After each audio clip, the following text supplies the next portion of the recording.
छठ महापर्व की आप सभी को हार्दिक शुभकामनाएं। नमस्कार, कुमार डिजिटल प्रेस में आपका स्वागत है। मैं हूं आर कुमार। आप देख रहे हो हमारा शो धर्म धारणा। जी हाँ दोस्तों, आज हम धर्म धारणा में बताने वाले हैं छठ महापर्व क्यों मनाया जाता है।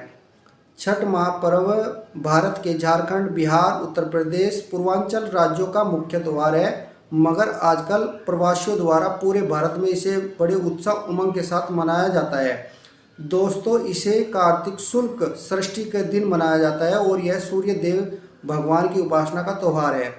पुराणों के अनुसार छठ पूजा की शुरुआत रामायण काल के दौरान हुई थी, जब भगवान राम रावण का वध करके सीता मैया के साथ अयोध्या वापस लौटे, तो उस समय माँ सीता ने छठ का व्रत करके इस त्यौहार को मनाया। इस त्यौहार को मनाने के लिए एक कहानी और भी प्रचलित है। बताया जाता है कि एक बार राजा प्रियव्रत और उनकी रानी मालिनी निसंतान थे। निसंतान होने की वजह से वह बहुत ही दुखी रहते थे और इस वजह से वह एक बार अपने दुख को दूर करने के लिए महर्षि कश्यप के आश्रम में गए और वहां उन्होंने अपने दुख को दूर करने का उपाय पूछा। महर्षि कश्यप ने उन्हें पुत्र कामेष्टि यज्ञ करने की सलाह दी। पुत्र कामेष्टि यज्ञ करने के बाद महर्षि कश्यप ने रानी मालिनी को खीर का बना प्रसाद दिया। खीर का प्रसाद ग्रहण करने के बाद रानी मालिनी गर्भवती हो गई और कुछ दिनों बाद उनके यहाँ एक संतान पैदा हुई, मगर वह संतान मृत थी। मरी हुई संतान को देखकर राजा बहुत ही दुखी हो गया और उसे लेकर वह शमशान में चला गया। शमशान में जाकर राजा ने अपने प्राणों की भी आहुति उसके साथ देने की कोशिश की, मगर तभी उस समय वहाँ देवसेना छठ माता प्रकट हुई, जिसे सृष्टि माता भी कहा गया। सृष्टि माता ने उन्हें बताया, हे राजन, यदि कोई भी व्यक्ति पूरे सच्चे मन से विधि विधान से मेरे इस व्रत को करे तो उसकी सभी मनोकामनाएं पूर्ण हो जाएंगी। राजा ने यह सुना और पूरे विधि विधान से सच्चे मन से राजा ने छठ मैया की पूजा की। राजा की पूजा से प्रसन्न होकर छठ मैया ने उन्हें पुत्र प्राप्ति का वरदान दिया।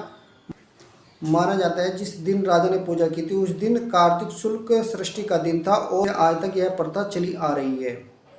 बताया जाता है महाभारत काल में सूर्यपुत्र कर्ण भी पानी में खड़े होकर भगवान सूर्य को अर्घ्य दिया करते थे और द्रौपदी भी भगवान सूर्य की उपासना किया करती थी, तभी जाकर पांडवों को उनका खोया हुआ राज्य वापस मिला था। आज भी लोग इस व्रत को पुत्र प्राप्ति और सुख समृद्धि के लिए करते हैं। यह व्रत 36 घंटों का व्रत है। छठ पूजा के 4 महत्वपूर्ण दिन होते हैं। पहला दिन वो है नहाए खाए। इस दिन घर की साफ सफाई करके घर को पवित्र किया जाता है और फिर शुद्ध सात्विक भोजन ग्रहण करके व्रत को प्रारंभ किया जाता है। छठ पूजा का दूसरा दिन है खरना। इस दिन व्रत करने वाला व्यक्ति पूरे दिन का उपवास रखता है और शाम को गुड़ वाली खीर बनाकर पूजा करता है और फिर इस खीर को खाते हैं। उसी दिन छठ मैया का प्रसाद भी बनाया जाता है, जिसे ठेकुआ कहा जाता है। तीसरा दिन है संध्या अर्घ। इस दिन निर्जल व्रत रखा जाता है और फिर शाम के समय छठ मैया के प्रसाद को एक बांस की टोकरी में रखकर, जिसे बागी कहा जाता है, बागी में रखकर नदी या तालाब के किनारे जाया जाता है, जहां डूबते हुए सूरज को अर्घ्य दिया जाता है और पूजा की जाती है।